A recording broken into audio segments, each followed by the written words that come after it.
Going. Great. That way it's recorded for posterity. Well, hey, welcome everyone again. My name is Curtis and I'm a guide with Trek Travel. I'm going to be your host this evening. Tonight, I'm going to tell you all about Trek Travel and how we can take you on an active vacation of a lifetime with us. So let's get started. It takes a team to have an active vacation of a lifetime and also to tell you about one. So joining me tonight is my good friend and common companion, Hershey. You're going to see Hershey a little bit later when we kind of get into the trips because he's going to be the one that's highlighting them because he is so much better with all the pronunciations. He's guided all over the world and just is really, we just talk, he is a word artist when it comes to describing these amazing places that we go.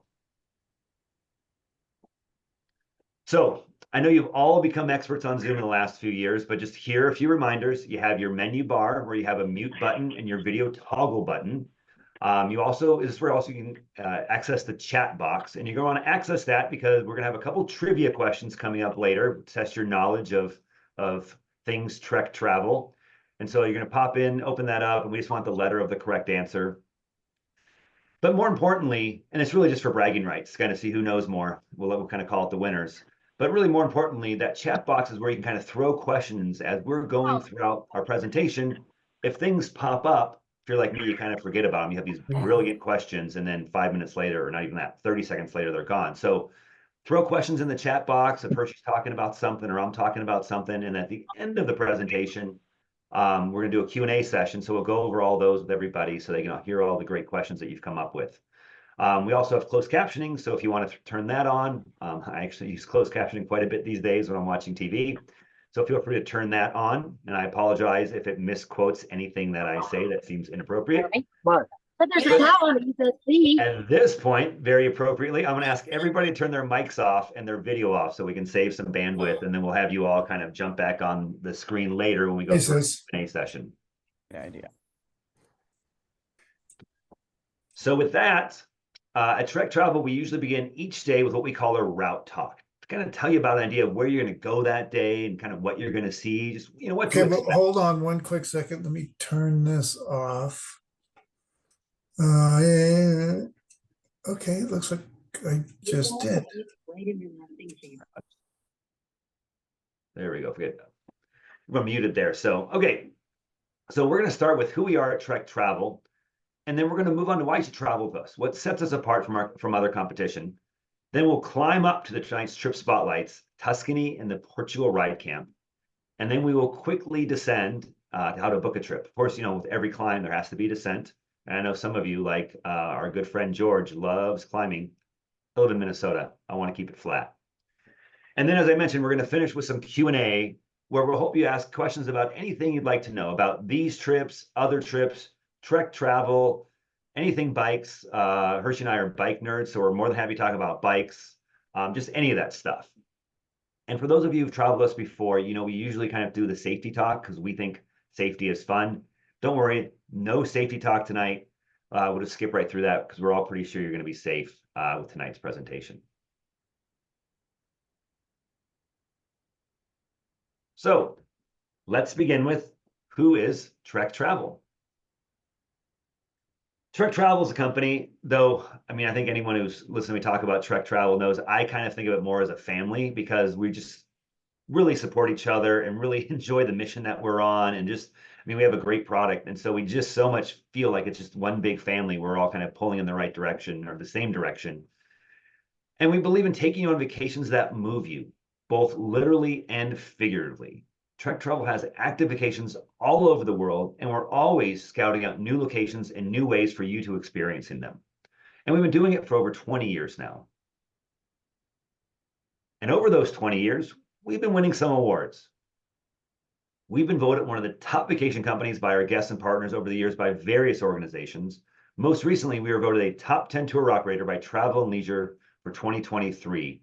Number 5, in fact, which is our highest finish ever. And this is a repeat from 2022, 2021, 2018, and 2016.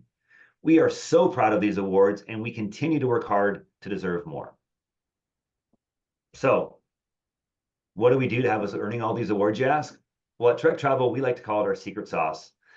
No, it's not Thousand Island, whatever that is. And I know for older folks, you know, a Thousand Island used to be the secret sauce that they put on everything, you know, burgers and everything else. But it's not Thousand Island, for definitely not. But it definitely could be beer or wine because those are always part of our trips.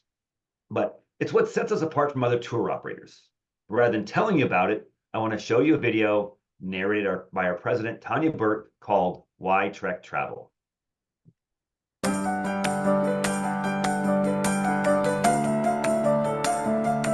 Travel is transformational. It allows you to have a different perspective, get to know a culture, your surroundings, and the landscape around you. But a cycling vacation really is different. You can see things up close and personal. You can smell the flowers. You work up an appetite riding your bike, and so it makes the dinners taste that much better. And for me, it is the absolute best way to see the world. We meticulously plan every single one of our trips, from hand-picked perfect accommodations to the region's best riding and local and cultural experiences that really immerse you in the place that you're traveling. And these are all the elements of an awesome trip. Our guides provide exceptional hospitality. They're really focused on making sure we have a seamless and effortless experience for our guests, and they provide wow moments that you would never expect.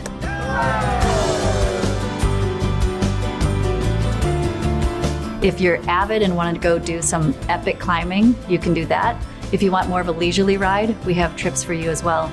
We also offer e-bikes, and they have been an absolute game changer. People can go further than they ever imagined. So we have different rider levels, different trip styles, price points, and destinations all throughout the world. We go to North America, Europe, South America, Asia, and pretty much anywhere you can dream up, we can take you on a vacation there.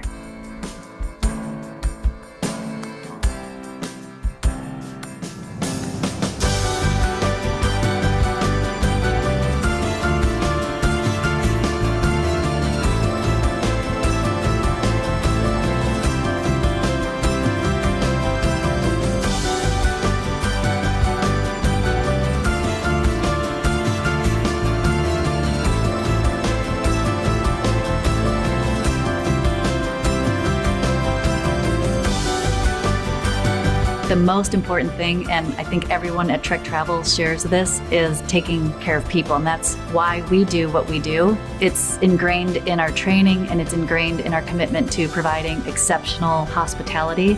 And our hope is that all of these elements come together and provide an experience of a lifetime.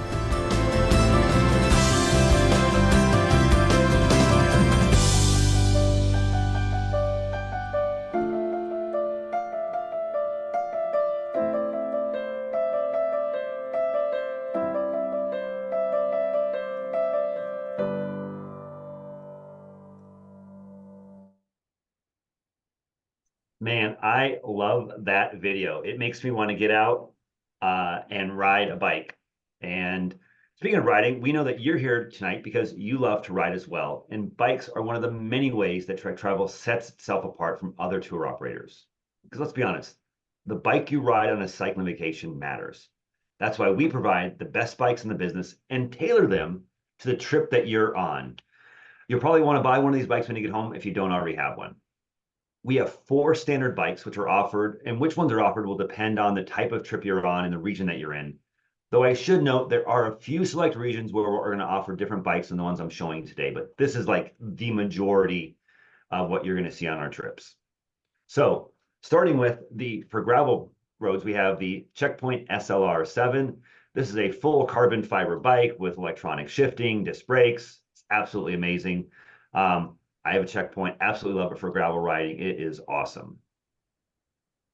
Then we have our standard road bike. This is what you're going to see on most of the trips, the Damani SL7. Again, full carbon fiber bike, electronic shifting, disc brakes, carbon wheels. Yes, you heard that right. Carbon wheels on our standard bike. This used to be an upgrade, but we wanted to give you the best bike, so now you get to ride carbon wheels without paying the upgrade fee, which we used to have in the past. Then we have our Verve Plus, and this is a great bike. This is a no-cost option on trips where it's offered, and it's a great way to kind of you know, have someone who's maybe not the avid cyclist that you are kind of be able to hop on an e-bike and check it out. If you notice, it's like a hybrid, more of an, as a step through, more of an upright kind of position. And then we have the Damani Plus SLR7. This bike is absolutely awesome. I personally own one of these and love it. It is a full carbon fiber bike, electronic shifting, disc brakes. And honestly, when you look at it, you can't even tell it is a road bike. I was on a group ride recently with a local bike shop with some new people, and I was kind of crushing the hills. And this one guy came to me after, he's like, man, I can't believe for a guy your size, you're just really crushing those hills. I'm like, yeah, it's not me, it's the bike. So you don't have to confess if you don't want. Someone riding by, you won't even notice that it's an e-bike, but this thing is absolutely incredible. One thing I want to point out is these are all electric assist bikes, which means you have to pedal. I mean, this is a trek travel trip after all, so you're going to have to do a little bit of work there. And the amount of boost that you're going to get depends on what level of assist that you want. When I'm just cruising around town, you know, I'll put it on the lowest level and it just kind of helps offset the weight. I mean, the Damani Plus SLR7, you know, weighs around 27 pounds, depending on your size, which is about, you know, maybe 7 pounds heavier than your average Damani. And so having a low level of boost kind of helps move that along. Or if you want to feel like a pro, you go full turbo and just absolutely crush it. So I would say if riding an e-bike is something interesting to you, you should go into your local Trek dealer, check one out, give it a test ride, check out the Damani Plus SLR7, check out the Verve Plus, just to see if you think, this is what I want on my trip. This is what I want to do. This is, you know, an option that I want to kind of check out to make the trip more enjoyable. Okay, so we're talking about bikes. So our first trivia question is coming up here. And the question is, open up the chat boxes for those of you who are going to participate. What kinds of pedals are offered by Trek Travel on all of our bikes? Okay, so get ready. Again, you only need the letter of the correct answer, not the full answer. These are kind of long answers too, so you wouldn't want to type the whole thing out. So we have A, Shimano road pedals, B, Shimano mountain bike pedals, C, flat pedals, D, caged pedals. Yep, remember those caged pedals?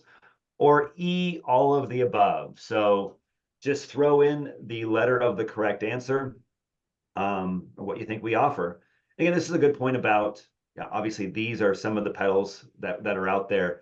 And I will say, if you're riding something other than any of those, for example, Garmin, Look, Speed Play, those types, that's where you're going to want to bring your own pedal set, and Trek Travel will be more than happy to, you know, throw those pedals on, take them off, throw them in a nice Ziploc bag so don't get your luggage all dirty. But I see the answers seem to be slowing down here, and from what I see in the chat, you guys are all super smart. Yes, the correct answer is E, all of the above.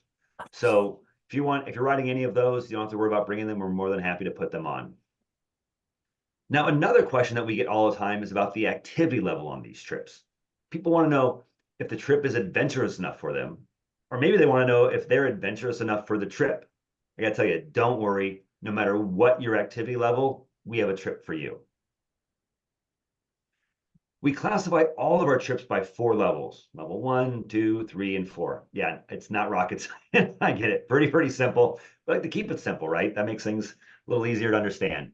Level 1 is going to be the easier in distance, terrain, and our skill level. Obviously, level 4 is going to be the hardest, and that's true for all of our trip styles.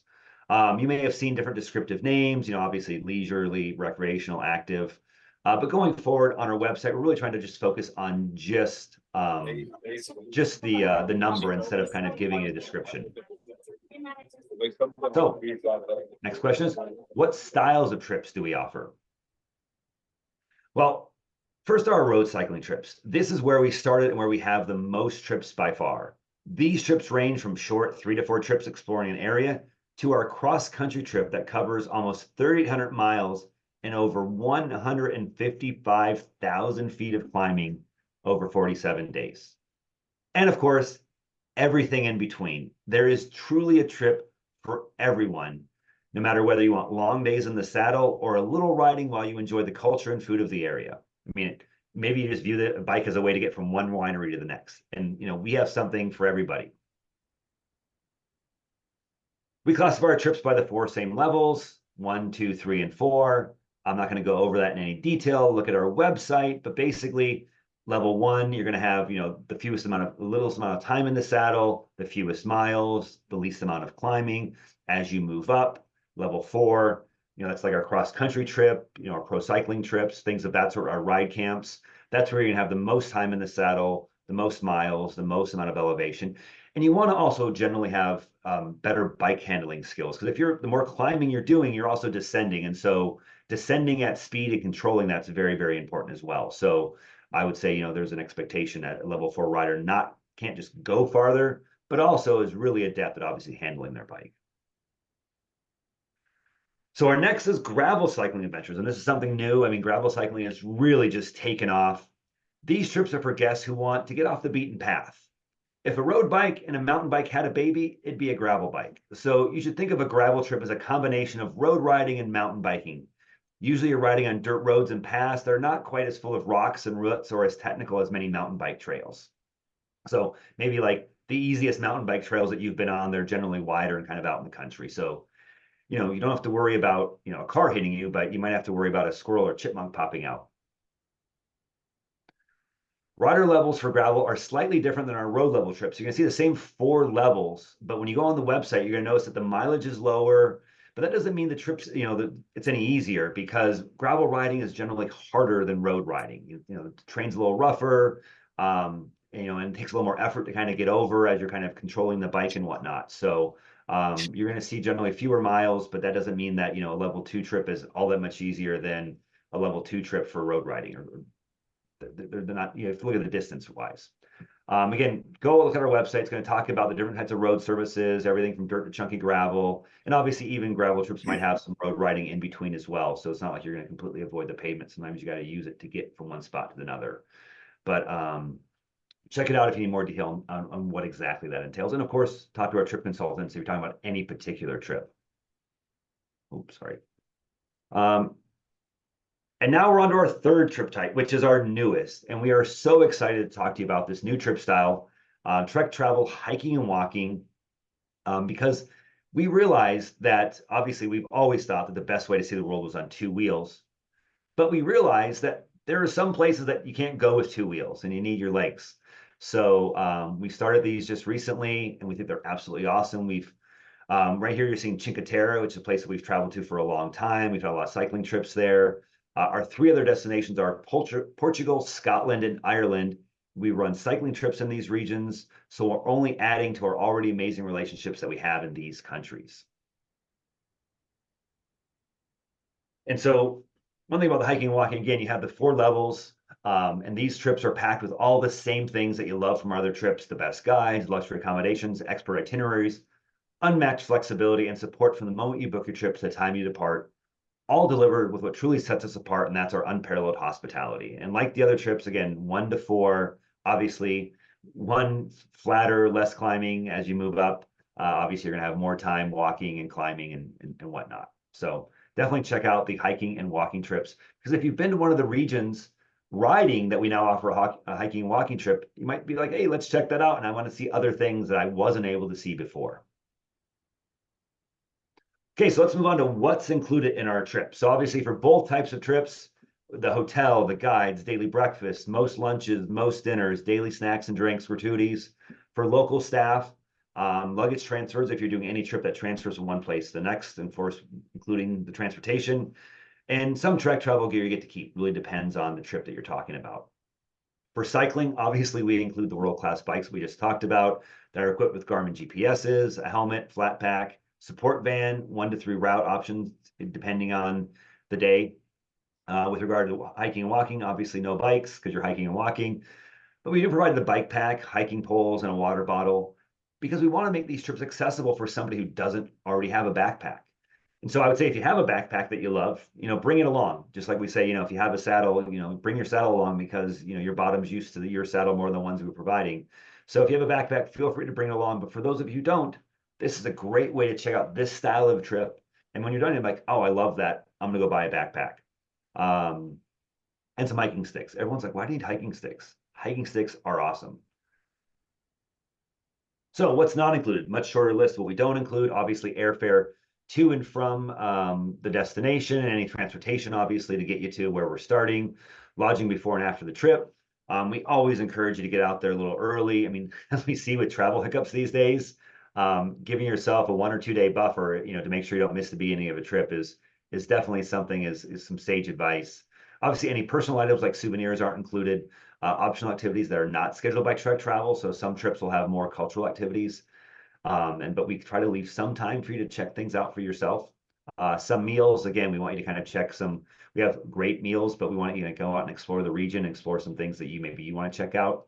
And then gratuity for the Trek Travel guides. Obviously, we appreciate your appreciation, and that's something that's not included in the price of your trip. Okay, open up those chat boxes again, and we're going to talk about our travelers. And the question is, what percentage of Trek Travel guests are solo travelers? A, 30%, B, 5%, C, 85%, or D, 20%?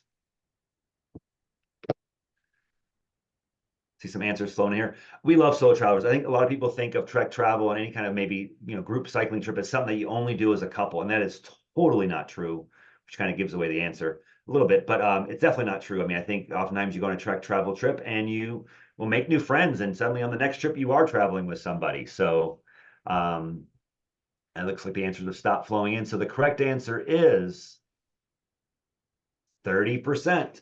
30% are solo travelers.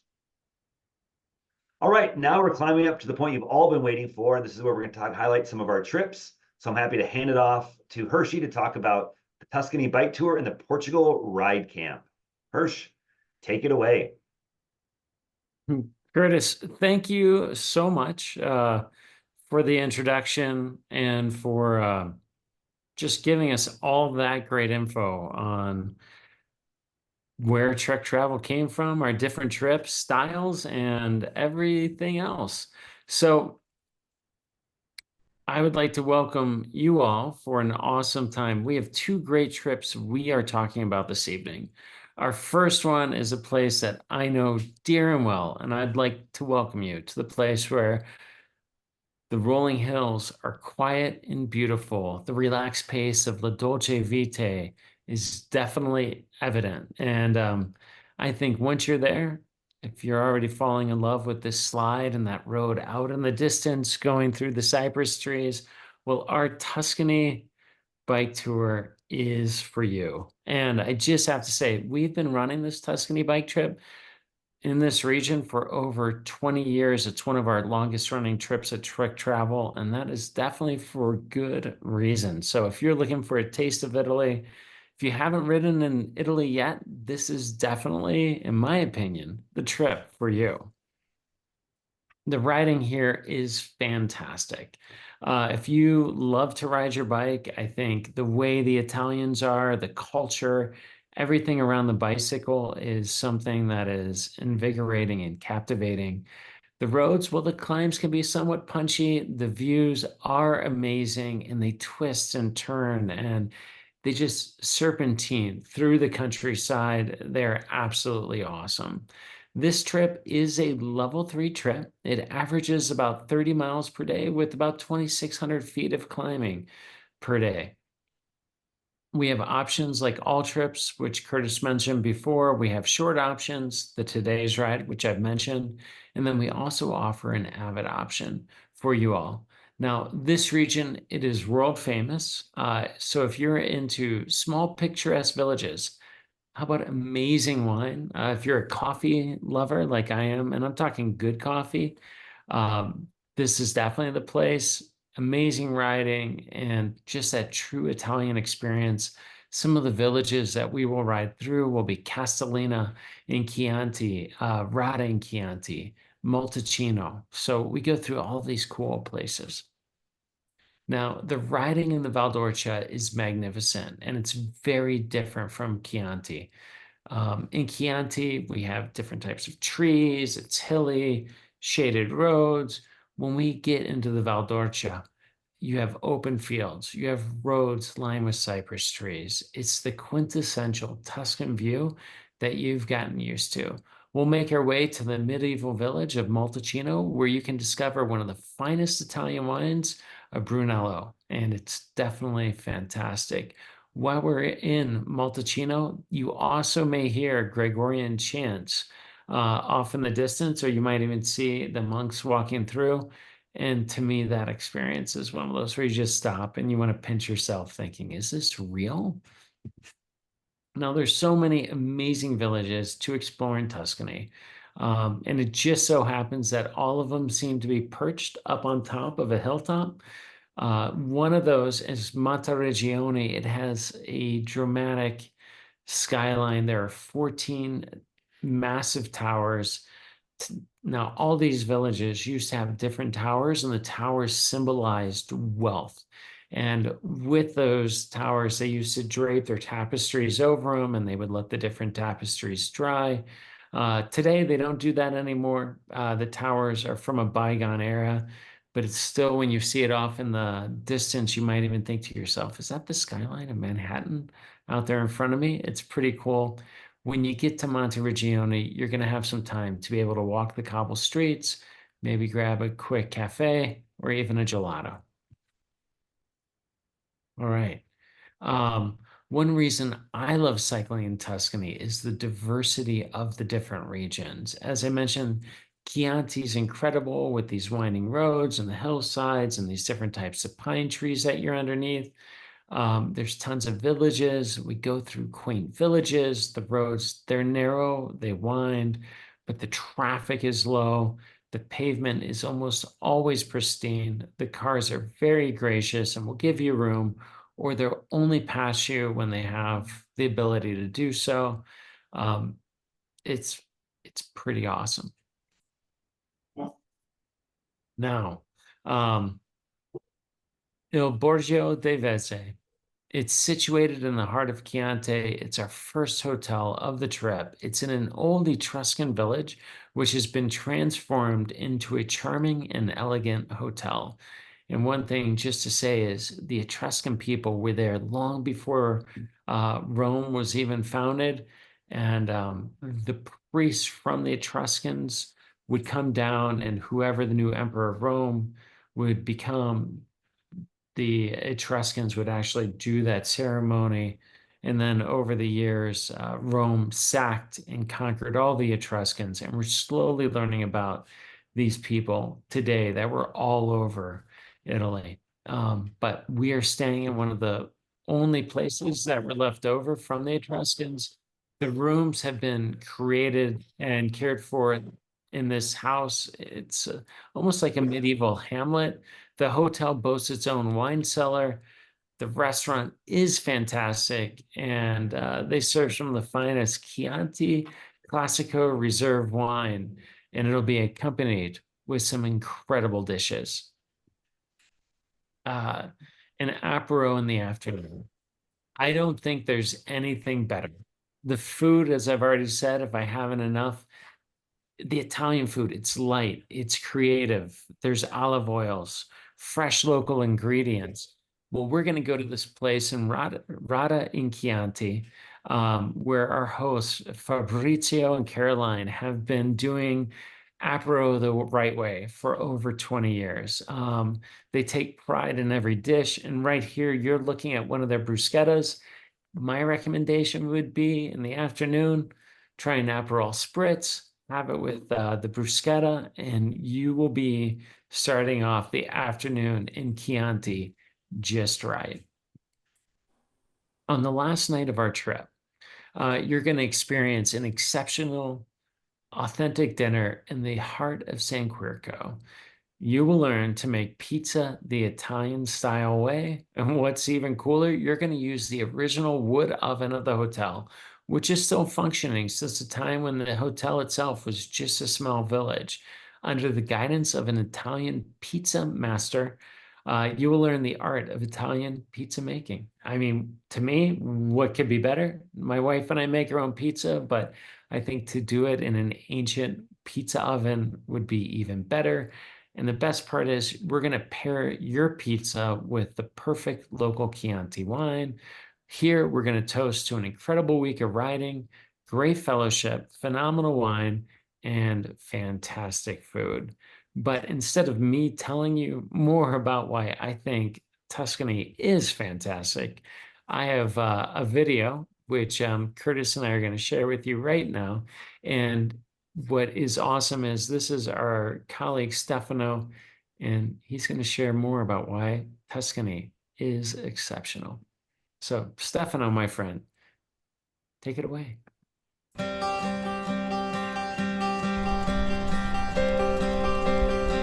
Tuscany is actually that place. You see all those pictures, and it actually is like that. You ride through those curvy roads, you're surrounded by all those trees. You are in the picture. It's Italy, so the taste is just get to your mouth. Cinghiali, which is this wild boar meat, or you can go for pici pasta, and then you go and taste the pecorino cheese. Food in Tuscany, it is incredible.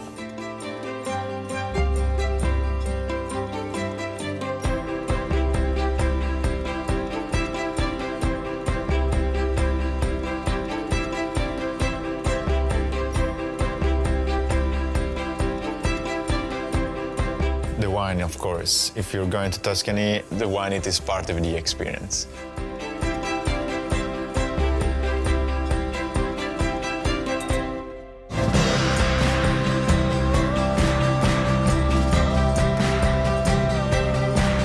The authenticity is still in there, like small houses, maybe a little square or a little road which ends up with a view. There's like something really characteristic in Tuscany.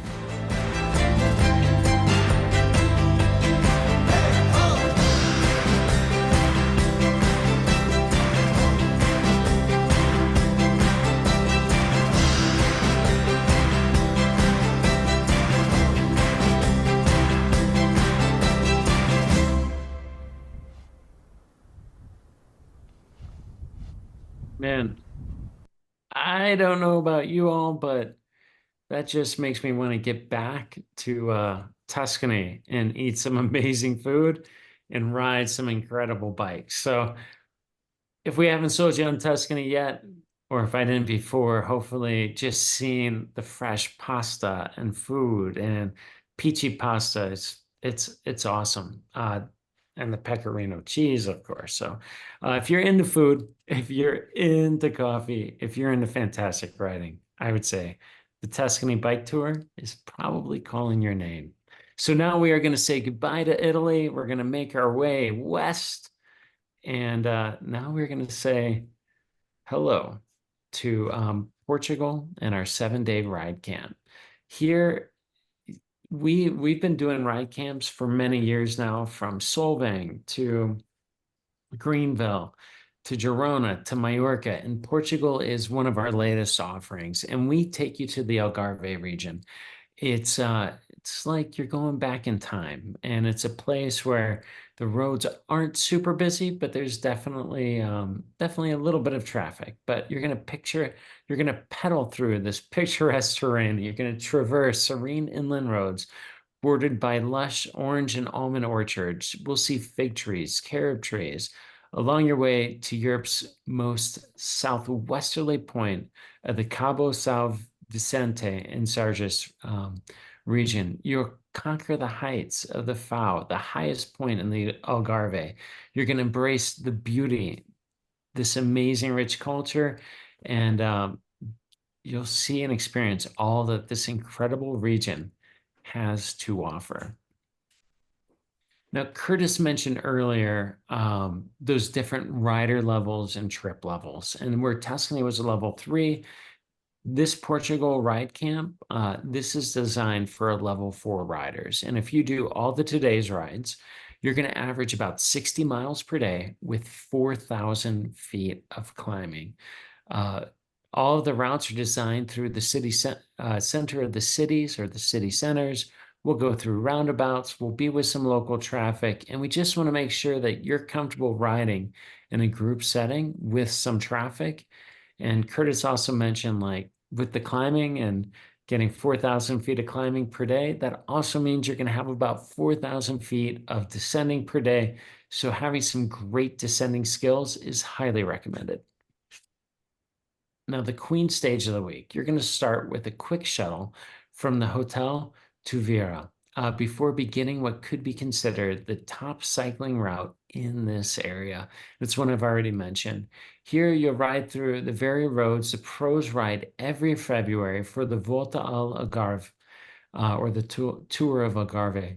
It's a big day in the saddle as we ride through the Algarve with its twisting turns up into the captivating Barroco region with its great vineyards.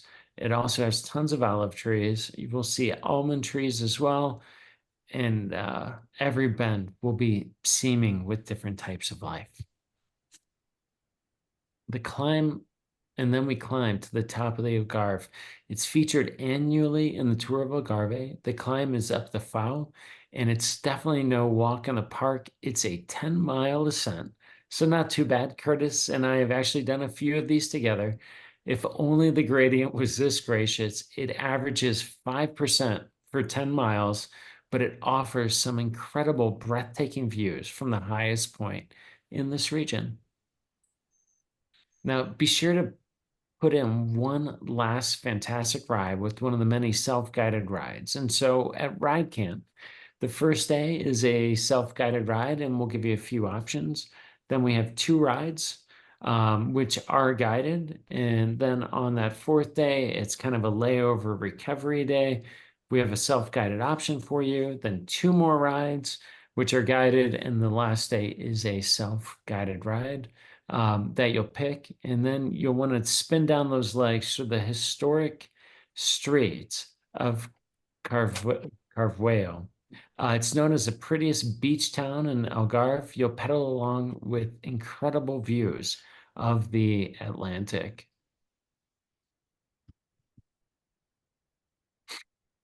Now, you'll set for the tranquil banks of the River Arad. It's a 4-star Agua Hotels Riverside in Faragueiro. It offers a serene escape with breathtaking river views. You'll also want to taste the Madronha. It's a traditional Portuguese brandy made from these special berries that are found in the Algarve Mountains. The fruit resembles something cross between strawberries and lychee, and it turns orangish red when it's ripe, as seen in this photo here. Now, the locals, they distill it. They make a spirit called firewater, and it's a hot sensation because as you drink it or sip it, it is definitely on fire as it goes through your throat, and then it hits your belly, and then you feel just right. You're going to celebrate this trip with dinner in Faragueiro, where the chef prepares each meal with the freshest fish caught daily in the sea, along with just local vegetables from the local communities, and fuses an incredible meal together. And so with that, Curtis, I'm going to hand it back over to you. But I will say this. The difference between these 2 trips, if you want culture, if you want incredible riding, where it's not just about the bike, the Tuscany trip is definitely for you. However, if you want an experience where you want to get miles, you're doing 60 miles a day, it's all about the bike with some hints of culture, but you're riding on incredible roads in a quiet region, you're at one hotel, then our new Portugal 7-day ride camp is definitely for you.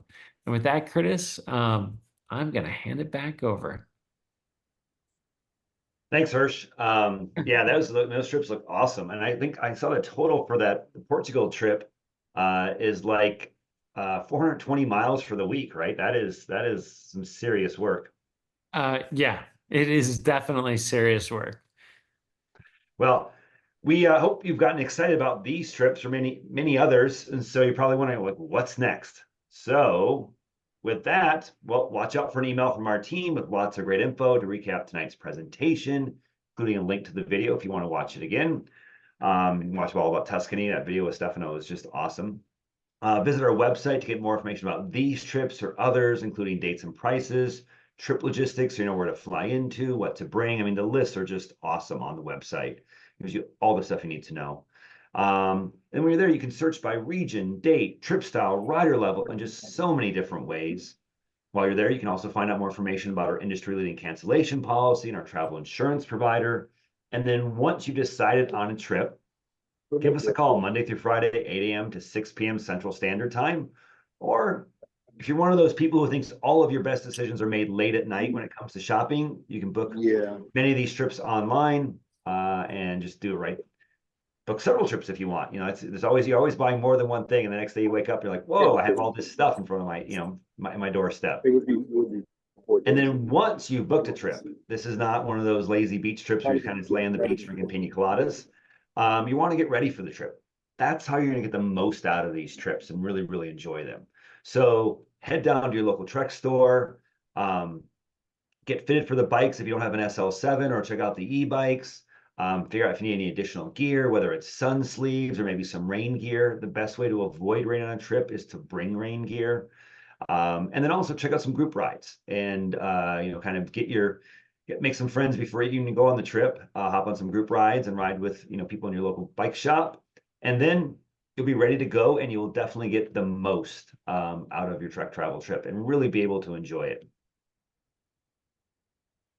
I know we've talked a lot about a lot of new things tonight, and so we also have a brand new updated website. So for those of you who haven't checked it out in a while, I would highly encourage you to do that. There's just all kinds of great new information. It's set up in a way that's really kind of interactive and engaging. I like the old website, but I think the new website's even better. And check out the new trip pages. I really like them, and one of the things that I like a lot is it provides this map that you're seeing right now, showing you all the different ways you go. Like I used to do that on our trips. We kind of put up a big map and show you all the different routes you're going in the region. And so I really like seeing that. The other thing I like is it gives you information about weather, kind of averages throughout the year as far as rainfall and highs and lows. So I think that's another neat additional feature, because we often get asked, like, what's the best time of the year to go on these trips? And of course, you can check out our resources tab, where you're going to find our events page, where you can find out more information about upcoming events. We host a lot of these events throughout the year. Almost all of them are hosted on Wednesday nights, trying to make it like a regular thing. Sometimes you have a choice to join us virtually or in person at a local bike shop. I recently had a live presentation at a local bike shop here in Minnesota, and it was really fun to be able to interact with people face to face. And also, it's easier to hand out gear and have some snacks and whatnot. And if there are other destinations you want to learn about, go to trektravel.com/events and register to join us again. Next week, we're going to have the Costa Brava, Girona Ride Camp, and Girona Gravel trips highlighted. But there are other ones, just kind of keep checking back. You'll see them kind of highlighted throughout the year, and they'll add, you don't have the whole year yet, but they'll kind of keep getting added. So if you're not seeing the trip you want, keep checking back, and maybe they'll get added later in the year. Or heck, even request it, send us an email and say, hey, I'd like to hear about, this trip. And I'm sure Taryn will work to get that trip on our schedule. And with that, we are at the last leg of our journey. So we hope we stirred up some additional questions. I saw a few pop up, and so I'll go over those. And with that, let me stop my share. So everybody can turn their videos back on, or feel free to just throw something in the chat box if you prefer. But we always like, turn your camera on and ask any questions that you got. So with that, does anybody have any questions about these trips, any trips, bikes, the world? Hershey and I are open for anything. Yeah. I have a question for Hershey. Yeah. Hirsch, take it away. Yes. I'm so excited. I've decided to start riding on August 4th in Tuscany. So I'm all ready to go. Perfect. Now I'm actually signed up for it. I just two questions. The Yeah. weather over there has been hot. What's the Yes. effect on the riders? It's been 95 to 100 every day. Yeah, I can tell you, and Curtis can talk about this a little bit too. Thanks for your question. Typically, when it starts getting hot like that, we try to get the guests out on the road earlier than normal, whether it's 30 minutes or an hour. And then we do things where, just depending on the region, extra ice and water bottles, we might put some ice in socks or pantyhose, or something that you can have it around your neck, or what do you call them, handkerchiefs that you can put on and just help to keep the body cool. So Tuscany can definitely be hot, but you'll also be surprised that, 3 weeks from now, you may find that the temperatures aren't back where they are now, but they're a little bit cooler. But there's things that we do to help make the ride a little bit more enjoyable, and one of them is starting earlier. Yeah. I would just add one- on to that, one more- and also, Go ahead. and I just to add on, like also too, I know like Hershey said, we'll start earlier. And sometimes, maybe we have more people shuttling home after a lunch, for example. It's just if it's a really, really hot day. I mean, there's always the van that's there supporting you. And so, if it gets hotter than what you like and kind of, a bunch of water or, handkerchiefs or ice or that stuff's not enough. Obviously, there's always the van there that can kind of either boost you between spots or, take you up a hill or, take you the rest of the way home if it's getting a little too hot for you. Okay, the local villages that we visit throughout Tuscany, do they take credit cards or do we need cash? Cash is always great to have with you, and I recommend having some euros on you, but almost everywhere now takes credit cards or even like Apple Pay or Android Pay and stuff like that. Okay. So, yeah. So Hirsch, here's a great question. John asked, what's the difference between your tours and ride camps? Because I know you talked about the two different things, but Yeah. there are definitely differences between what a ride camp is and what our kind of classic tours are. Awesome. And Curtis, please feel free to fill in if I miss something. But our classic tours, it's not just about the bike. You're going to ride your bike, but you're going to also experience some cultural aspects. And it could be through the different meals that we take you on and the chefs that we introduce you to learning about doing wine tastings and learning about the different wines from Brunello to Chianti and what's the difference between those two wines. So it's our classic trips. It's about riding your bike, but it's also about infusing the culture and opening that region up where we are doing our trip. Really bringing that region to life and learning about the people and the culture. The ride camps, you're not going to be doing a wine tasting or an olive oil tasting or doing a tour of a cork plantation.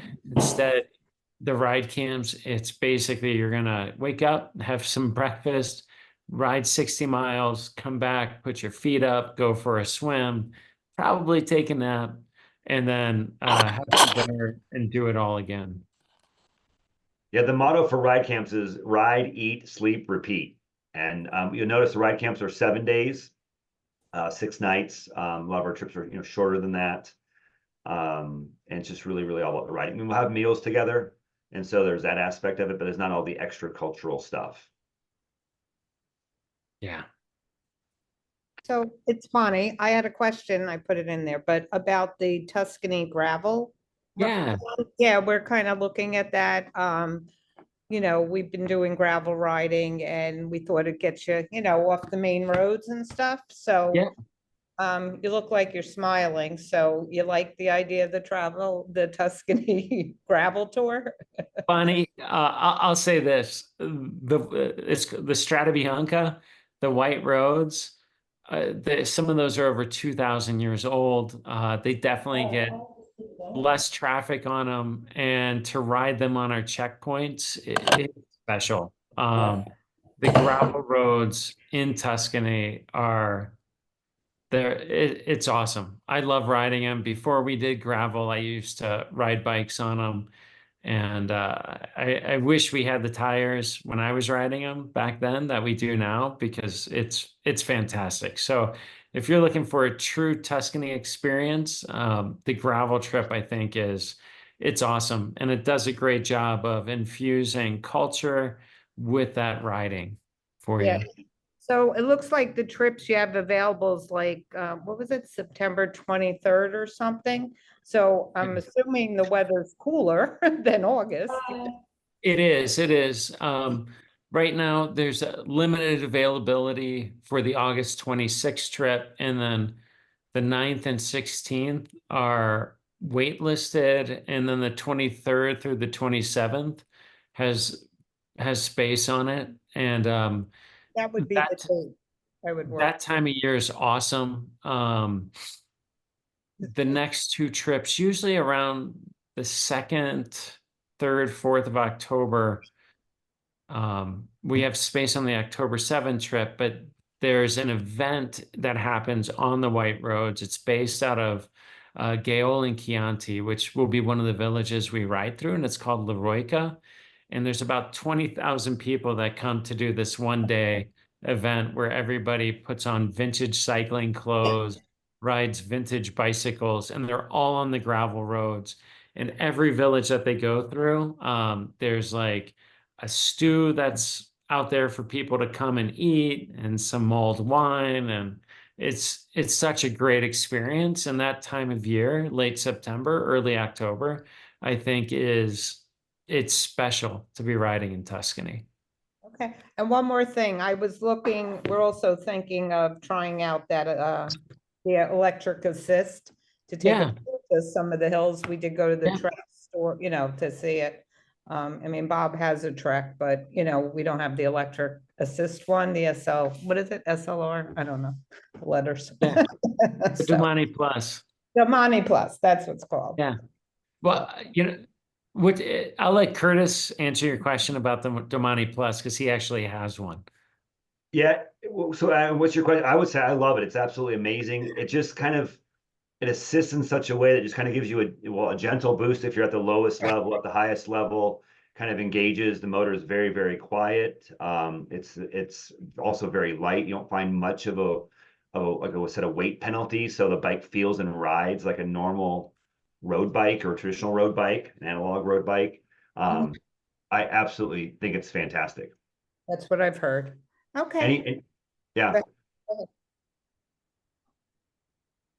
Cool. And speaking of bikes, Dean asked kind of what's the gearing? We talked about some climbing and whatnot. And so the gearing on the Domani Plus SL7 and the SLR7 is the front has a 50-34 crankset. So it's called a compact crankset. So the big ring is 50 teeth and the small one is 34. And the back is an 11-34 cassette. So when you are in, the smallest in the front and the biggest in the back, you're 34-34, which gives you a 1-to-1 gear ratio, which is really great for climbing. You can really, if you have a 5%, 6%, like it makes it really easy to kind of just sit there and just kind of climb up those kind of grades. So really great gearing for any kind of climbing. I had a question just about so we are thinking about Portugal in the spring. I'm just curious about what the roads are like. We were in Solvang last year and the roads were, Terrible. completely totally They rideable, demonstrate but the benefits of the Domani. That's what we try to say. The yes, roads there, which I have to say are like one of the nicest, bikes I've ever ridden, including my own at home. Yeah. But so I'm just, it didn't bother me that much, but like for the climbs, it's not really a big deal. It's more about the descents. Yeah. I'm just wondering, just because I know this is the Algarve, this is a new trip. I'm just wondering, Yeah. What you think about that and what it's like.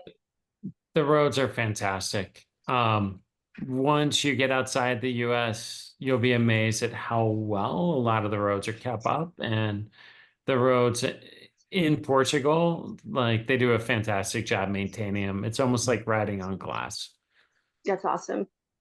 That's great to hear. Thank you. Yeah, you're welcome. Once you've Yeah, ridden you'll find a Solvang, big everything else. difference. Once you've ridden Solvang, everything else is better. Yeah. That's We not went to- saying we went- much. We Curtis, were in I don't Girona think- too, and it was amazing. Yeah. So I think you're right. Maybe outside the US, it's much better. Solvang wasn't bad at all. I don't want to sound negative. No. It was fantastic from start to finish, but Yeah. the roads were a little bit choppy at times. Yeah. And we love Solvang. We spent a lot of time. We used to have training out there and whatnot. And I love Solvang. It's amazing. Like the beach, the mountains, like you cannot, just hard to kind of replace that. But yeah, some of the roads, like I said, some of the roads are silky smooth and amazing, and other ones benefit or demonstrate the benefits of the Domani. So Yeah. Right. And the Domani is Totally. amazing.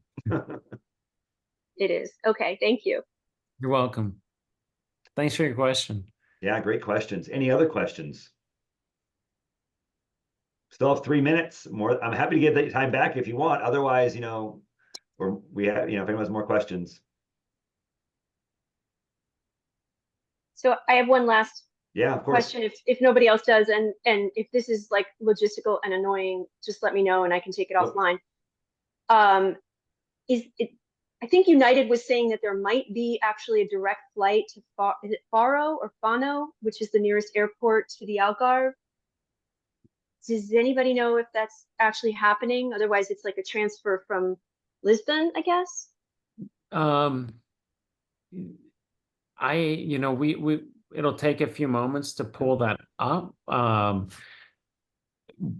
We've had some trips where they have gotten direct flights in. Like Mallorca used to be, you have to take some different connections, and now it's actually pretty awesome that you can fly directly from Newark into Mallorca.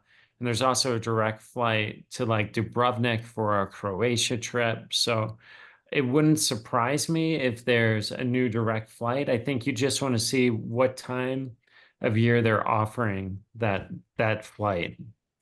Right. Okay, that makes sense. Thank you. You're welcome. Yeah, it's amazing. One guest told me before, like, did you know you can go Newark to Palma? I was like, I lived in Mallorca. There's no way. And then sure enough, I found out that United had just added a new route, and that was it. It's like JFK to Pisa, which is pretty Yeah. amazing too if you're going to Tuscany. Totally. That is such an easier flight than flying in To Rome or Milan. yeah, or going into Milan and then transferring, or yeah. Okay.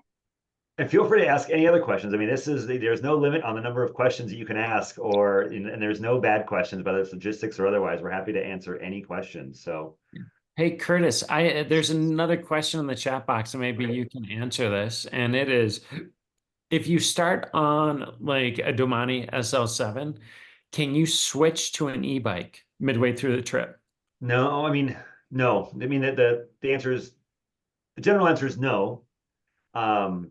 Because obviously we kind of bit the bikes for the trip and we're kind of ready for those. That being said, we always try to accommodate any way that we can, and there's absolutely no promises because you have to choose the bike. But I know that I have in some situations where if we had the bike available and it was there and you wanted it, and obviously you were struggling, then we've made some accommodations. But as a general rule, no, you pick your bike at the front end, and then and that's kind of the one that you have for the week. So, but we'll work with you if we can, but it's just there's no promises, because we, as they plan the trips, we get all the bikes in the region that we need for all the trips. And if you need something that's a different size than what we have, it just won't be available. So if you think an e-bike's an option, I would say book that, and make sure you have that if that's something you think. And I'll say this about e-bikes. I ride my e-bike sometimes with no assist. So if I'm like, oh, I want this, I want to kind of go slower, I want a little more work, or I can ride an e-bike without any assist at all. And you really don't notice it honestly, you don't notice that much. Definitely not on the flats. On the hills, obviously, because it weighs more, you'll notice it more. But if that's something you think you might want to do, I would just recommend booking the e-bike, having that the whole time, and just enjoying it. Any other questions?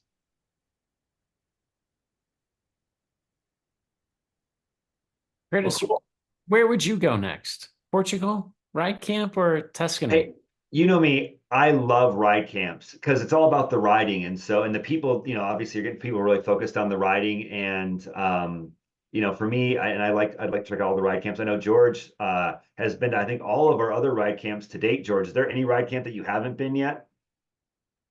Are you still on? Anyway, I've just been to the 3 US ones. I haven't been to the European ones yet. Oh, okay.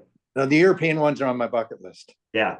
But I definitely prefer ride camps over the regular tours, because I really want to do the biking is the primary reason.